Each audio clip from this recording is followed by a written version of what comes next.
There will always be merchants of hatred, of division, of discrimination, of bigotry. Merchants would have to be thrown out of the temple. A temple that was there to make us feel safe. A temple that had been destroyed through no fault of our own. At a time of a humanitarian crisis, you have two choices, just two choices. You either speak up and tell the inconvenient truth, no matter what the consequences are to you, because you know it is your duty to answer a higher call. Or you stand down, you remain quiet, and with that you become an accomplice to a narrative that is not only not real, but it is meant to diminish and put you down. As you can see, not only from you barely being able to see me, but from my little stoop over here, I'm very little. I was very little when I went to school. So my grandmother, who was a very feisty woman, the first one in her home to learn to read and write, said to me, look, when you get into a problem in the sandbox, don't you ever start it. But if you ever get into a trouble in the sandbox, you have one chance and one chance only, and I'm by no means advocating violence. She says you have one chance to hit hard. And after that, you have to run a little faster and scream a little louder, because if they get to you, they're going to pound you to the ground. So in the days that followed, that horrible day that will forever be etched in our souls and in our memory, I remembered my grandmother. So I did what I had to do. I did what people do when others discard them. I did what Cecilia and I will have to do for the rest of our lives. We will have to make sure that people see us, people listen to us, and people know that we stand for a higher value than our own. So I screamed a little louder, and I walked a little faster, and I asked for help.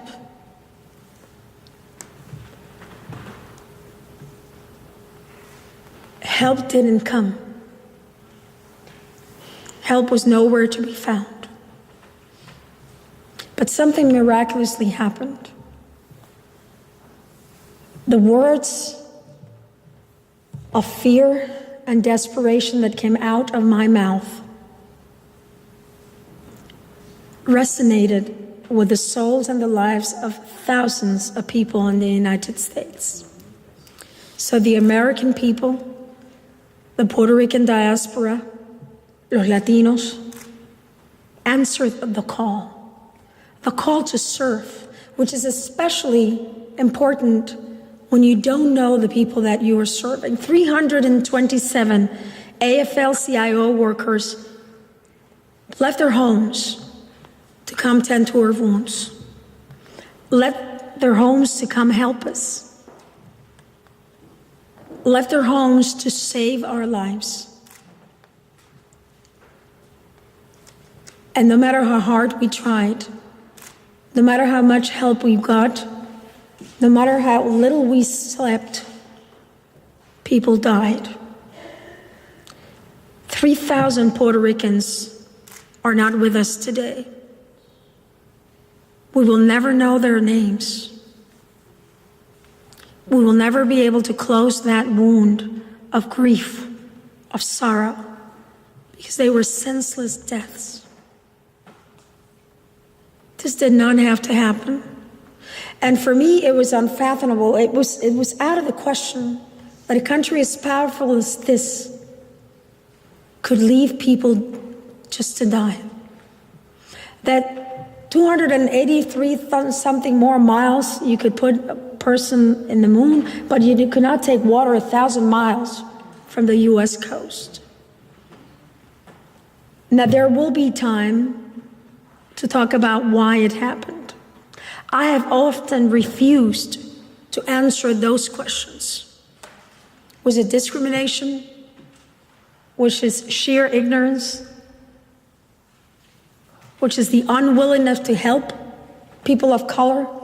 Was it because we are a colony of the United States that it is easier to disregard our lives? Is it because we are people of color that some think our lives are worth less? And there will be a time to study that, to think about it so that we learn from those mistakes.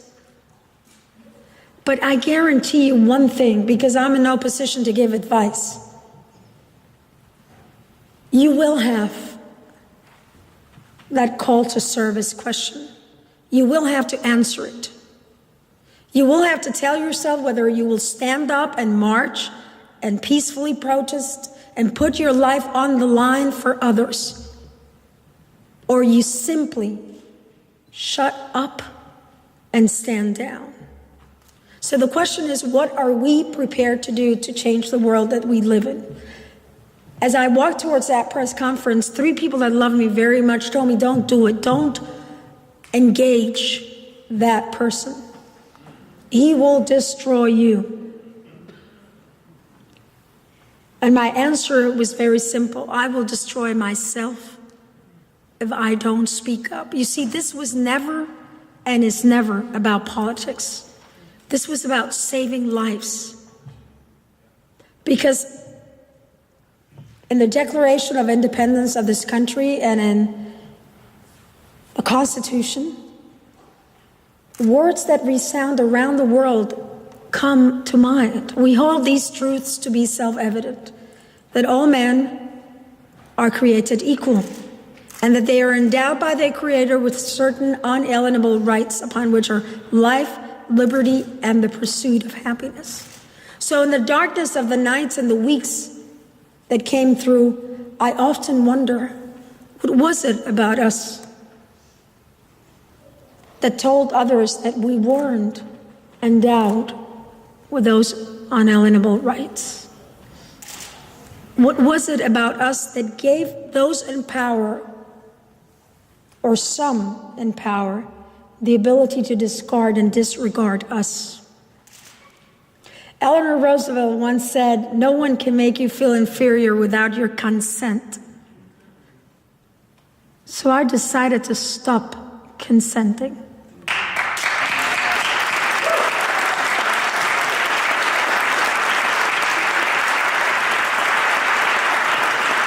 And the simple act of telling the truth brings the humble granddaughter of a sugarcane plantation worker here today and with you for the past 2 days.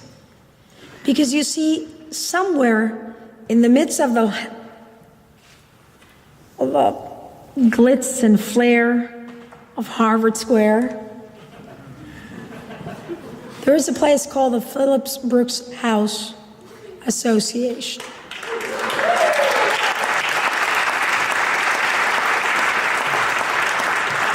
People that know that it is important to talk about a different world, about a better world, but know that you can pilot the plane and fix it at the same time. That they put their heart and their mind in the streets where the real power lies. That they don't only talk, but they walk alongside and not pretending to know more than those that they serve. I never knew about Dr. Cole's work before we received that email back in October of 2018. But I did what a very resourceful person does. With an iPhone, I Googled. And soon enough, in one of our trips, we got to look at some books, and 2 books I've read of his. One is a children's book about Ruby Bridges, and the other one is A Call to Service. Now, whether you're in a PTA or you're a group of mothers taking care of business, or you're a group of nasty women getting things done,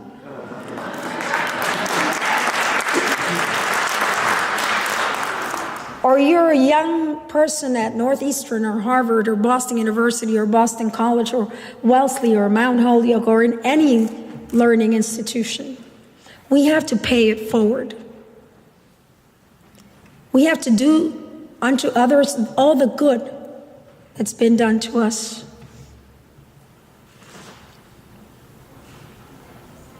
I've often been asked how I feel about getting all this recognition. It is very humbling. But I know this is not about me. This is about the 60,000 homes in Puerto Rico that still have blue tarps and that hope to God that another hurricane doesn't come by before their roof is taken care of. This is about the more than 300,000 Puerto Ricans that had to leave and that have found in cities like Holyoke and Cambridge and Boston and Florida a place to start anew, to try to forget the pain and the sorrow of knowing in the midst of darkness that the ones that are called to serve you decided to serve themselves. This is about the University of Puerto Rico students that are fighting to have an accessible and democratic university,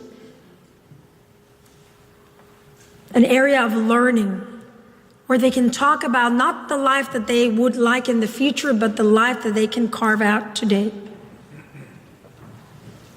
This is about schools being closed and the communities being ripped apart. Close to 500 now and another 300 expected to close by 2020. This is about a fiscal control board that was not elected by the Puerto Rican people and that imposes measures of austerity to our pension recipients, to our students, to our unions, forbidding us to take control of our own lives. And that is not politics. That is just public policy. This is about the ridiculous political partisanship that divides us between reds and blues, and in our case in Puerto Rico, red, blue, and green, and yellow, and orange, and the entire rainbow. But that does so to divide us, not to unite us. And this is about what we are prepared to do. It isn't my voice that you're hearing, although you're hearing it.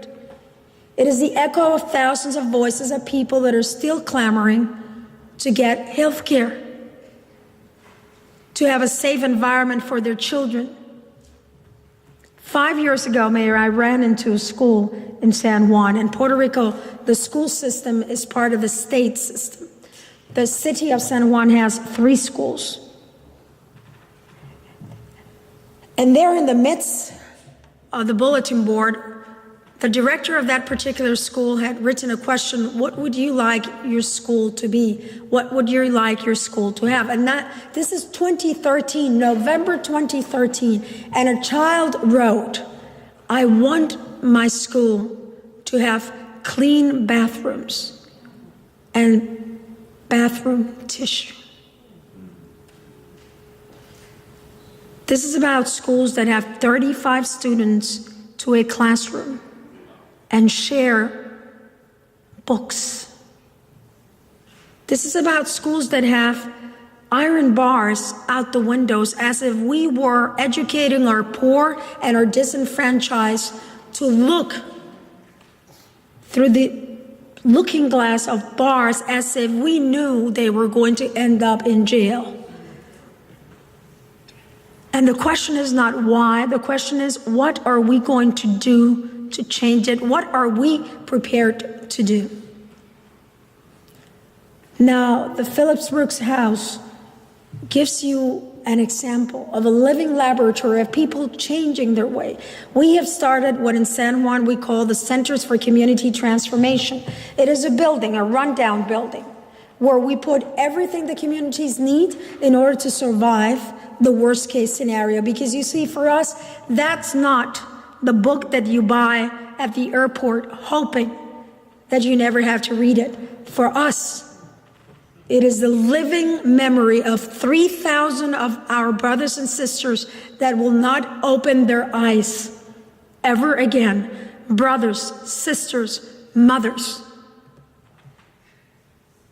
Attacked not by the storm, but by the botched effort of those that were not up to the task.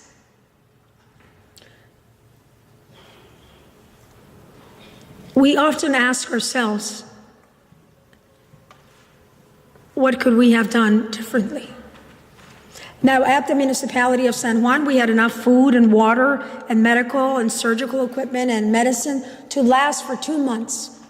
We had ice, and you would think, why do these people want ice? Not to have with our Diet Cokes, no. We wanted ice to give to diabetes patients so that they could keep their insulin refrigerated so that they could not die. That's why it's so important to know who died and why they died. It isn't so that we can wave the pity flag. It is so that we know what went wrong so that we can change it. And in those centers, people have solar energy. People have medication. We have trained health surveyors that know exactly in whose home there is somebody with a type of disability that will require having electricity and power. I love the word in English, power. In Spanish, it's simply electricidad. Gloriana, tú me das la bombillita. But it's truly about power, and not the power that makes politicians smile, but the power that makes people thrive rather than surviving. I was mad. I was mad as, I can't say it because we're in a house of worship.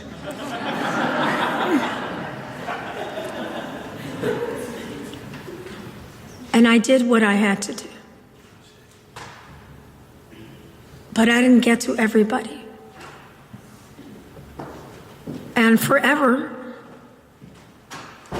I will know that because I stopped to eat a little longer, somebody died. Because I wasn't able to get there faster, somebody died. That is my cross and my burden.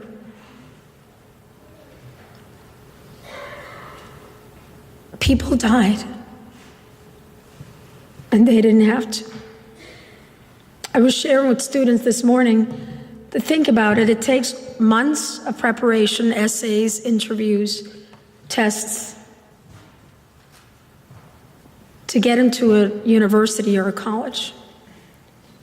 But it takes minutes to go into a gun shop and buy a gun and take the lives of 17 young men and women at Parkland.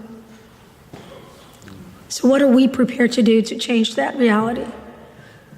When our call to service comes knocking at our door, will we be able to answer? And you don't have to know everything to answer it. You have to be willing to tell the truth. You have to be willing to walk. You know what? If he makes noises, don't take him out. It's okay. It's okay. Now, I don't know why people have this thing about taking children away from, somebody's concerned about her making noise, they can go out.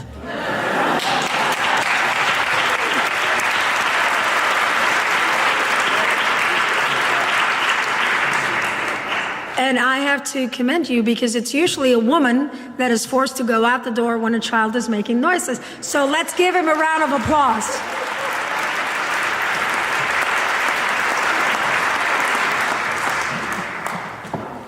So you see, although I am deeply humbled by every recognition, I've always known this isn't about me.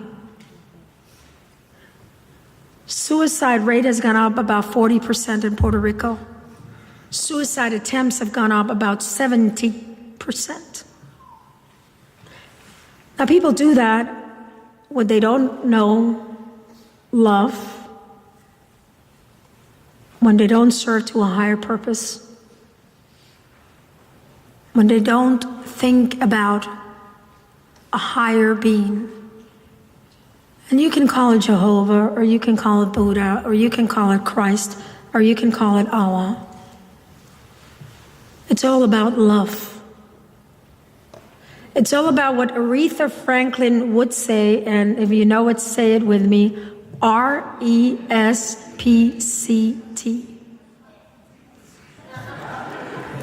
Good.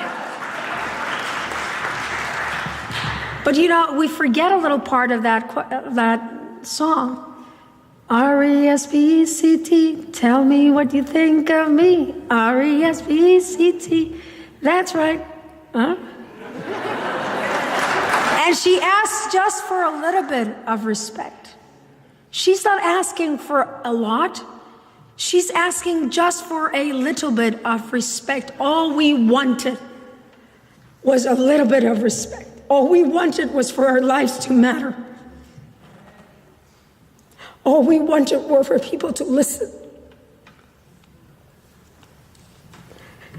And we did all we could, but we could have done more. We tried to save them, but we didn't have enough. We didn't have enough.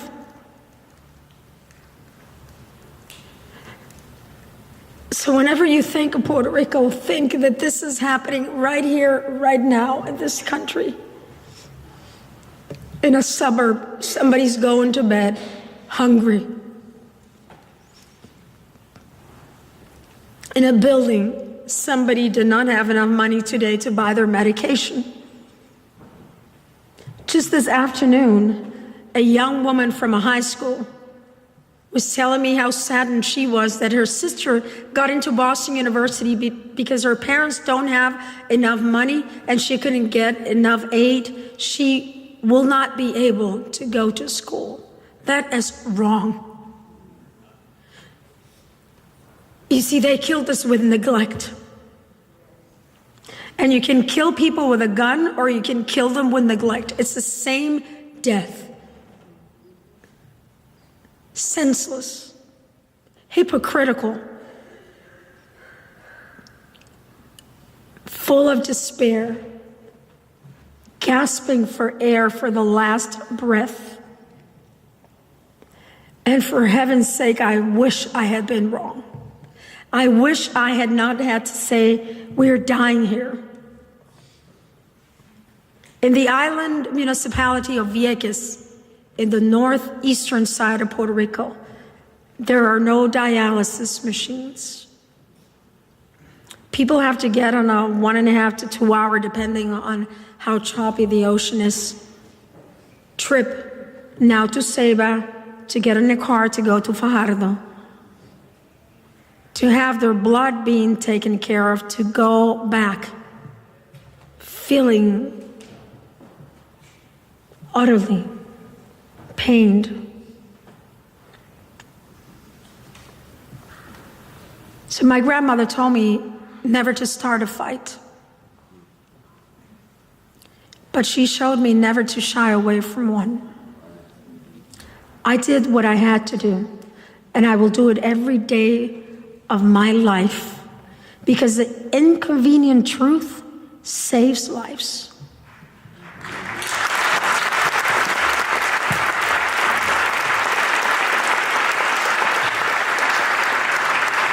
So if you feel in your heart a call to serve, a call to fight the good fight, answer the call. Because I can tell you that it will haunt you the rest of your life. It isn't the smiles of the ones that we got to that we remember. It is imagining the cries of those that we didn't get to that haunt me when I close my eyes at night. But in the midst of all that darkness, we forge incredible alliances. In the midst of where you thought no help would come, that's where help came.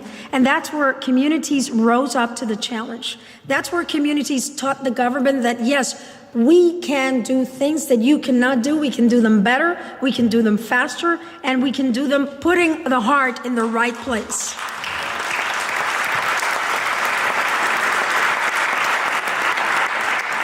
And out of that total darkness, the organization called Operation Blessing from the Reverend Pat Robertson knocked on my door, literally. A member of his organization knocked on my door and said, "Mayor, I have tons of these.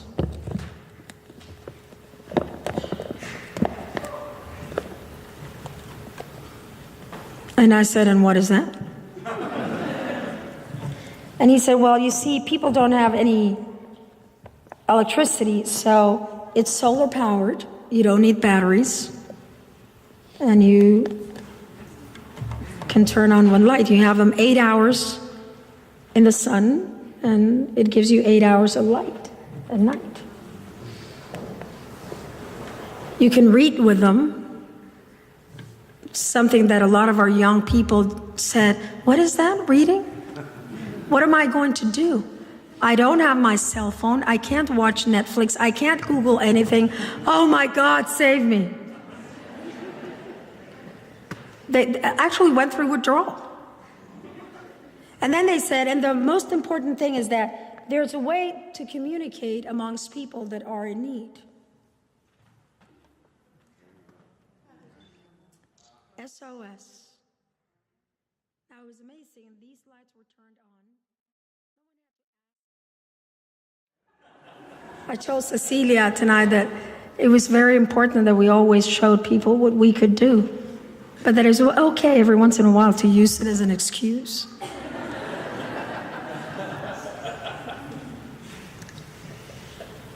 I want to thank the prestigious Harvard University,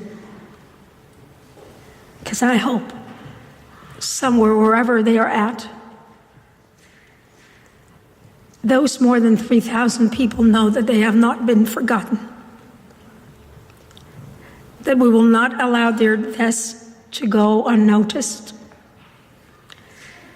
that we will continue to answer the call so that others don't die. And my hope for you all and for myself is that we can find the strength in our soul to answer our particular call, is that we can continue to pay forward the goodness that others do unto us, is that we can build a society now, not later, now, where everyone is recognized their unalienable rights, not because they are a citizen of this country, but because they are humans of these worlds.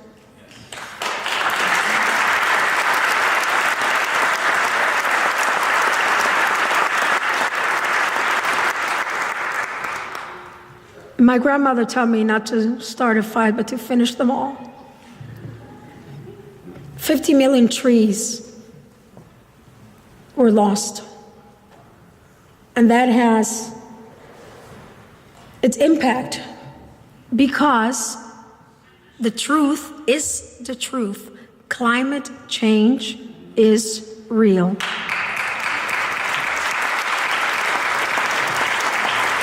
And yes, we know we are an island surrounded by water, lots and lots of water, ocean water.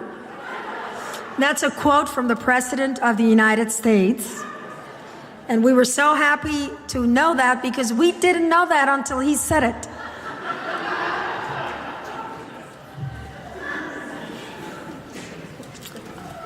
But the truth matters. Facts matter.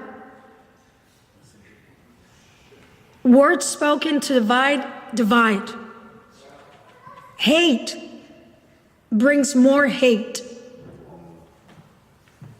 So let us not be led by those who think their call to service is to divide or to discriminate or to silence. Let us be led by the joy and humanity of those that know that today we can change the world. Michael Jackson had a song.